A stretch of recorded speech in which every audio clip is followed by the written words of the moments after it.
Deep beneath Chernobyl, they found something alive, and it can kill you in minutes.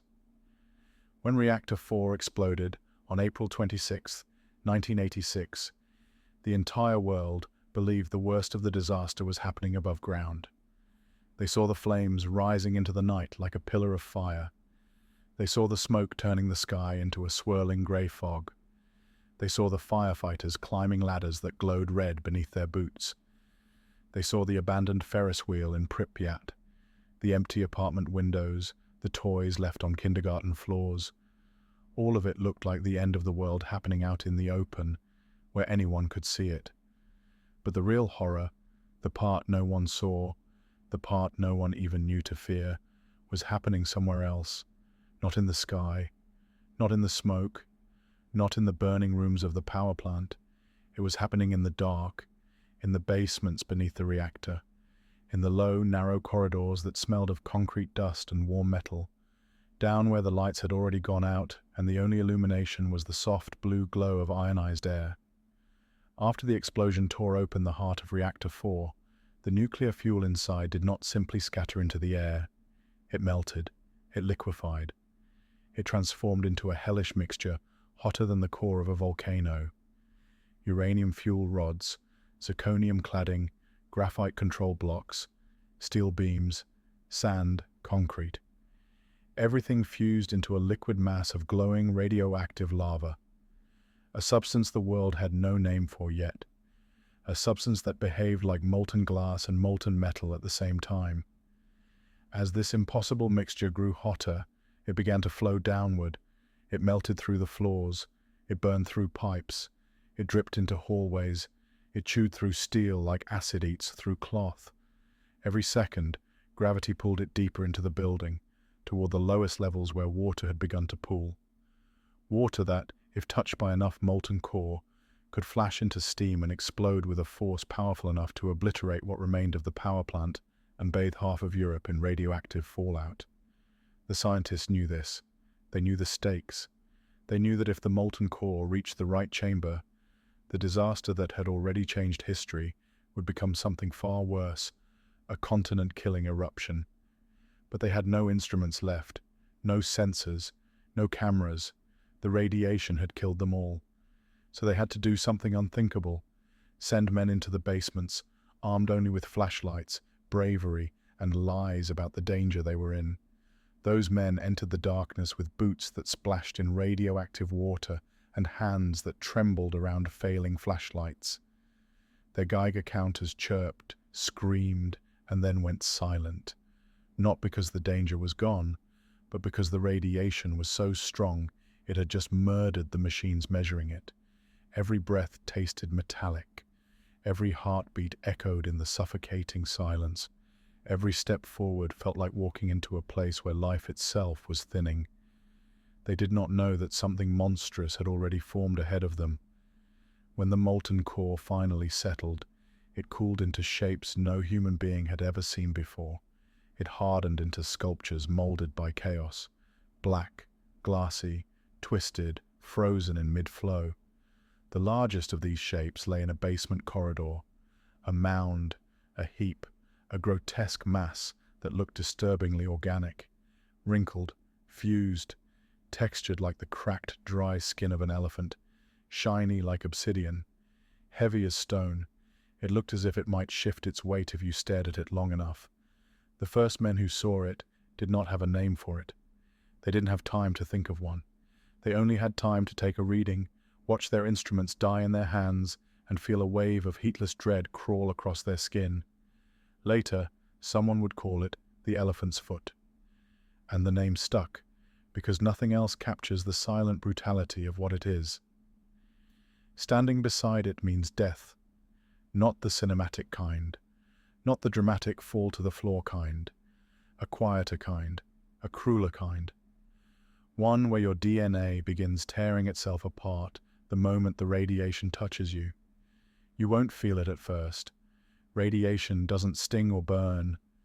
It slips into your body without permission, without sensation, without warning. Hours later, your organs will start to fail. Days later, your blood will stop clotting. Your skin will blister. Your bones will weaken.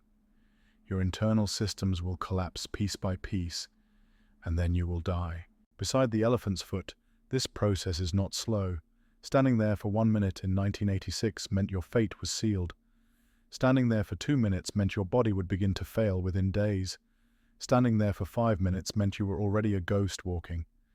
And yet, someone had to photograph it, document it, prove it existed. And so a worker volunteered. He placed a camera on a tripod, set the timer, and ran into the frame. He stood beside the elephant's foot for a moment long enough to capture the image. The film itself was scarred by radiation, giving the man a blurred, ghostly appearance. People think he looked that way because he was moving, but he wasn't. The radiation was burning the image even as it was being taken. The man died soon after, one of many who sacrificed their lives in the invisible war between humanity and the atom. But the elephant's foot was not the only thing waiting beneath the reactor.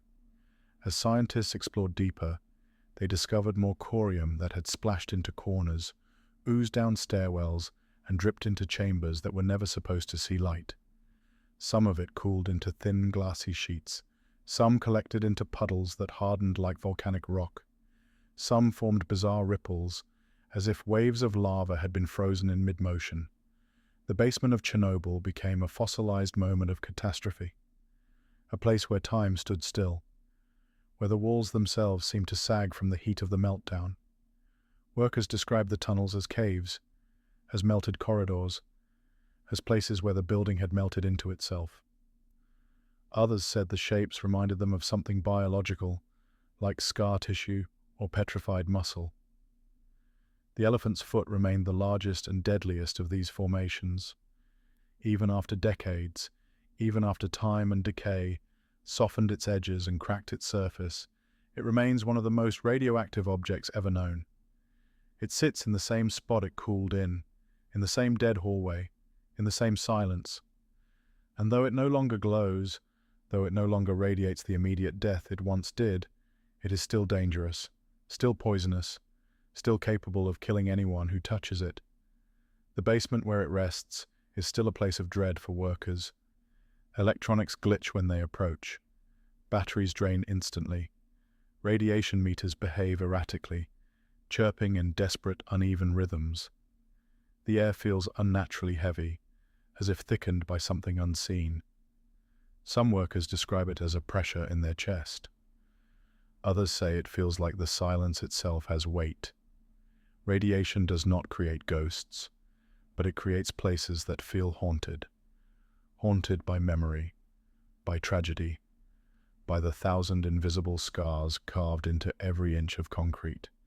The elephant's foot is one of those scars, a scar that breathes, a scar that kills, a scar that will outlive us all. Even now, the elephant's foot continues to change. Its outer layer flakes. The room around it decays. Dust gathers on the floor, each tiny particle carrying enough radioactive material to poison a pair of lungs. The interior of the mass remains lethal. It will be lethal for thousands of years. Some say tens of thousands. Long after the sarcophagus crumbles, long after the power plant becomes ruins swallowed by trees, long after the world forgets the names of the liquidators who gave their lives to contain the disaster. The elephant's foot will still be there, waiting beneath the earth. Silent, immortal, terrifying. It is the child of humanity's greatest mistake, the relic of a night when science lost control, a reminder of the thin line between brilliance and annihilation. Deep in the basement where no one goes, in a corridor where the air feels too still to breathe, in a place where shadows cling to the walls as if they remember everything that happened there, the elephant's foot waits. And if you were to walk into that room today, just for a moment, just long enough to see the black, wrinkled mass that changed the course of history, your body would already be writing its final chapter. Your cells would already be dying. Your future would already be over. Because the substance beneath Chernobyl does not forgive, does not sleep, and does not forget. It is the silent heart of the disaster, and it is still killing.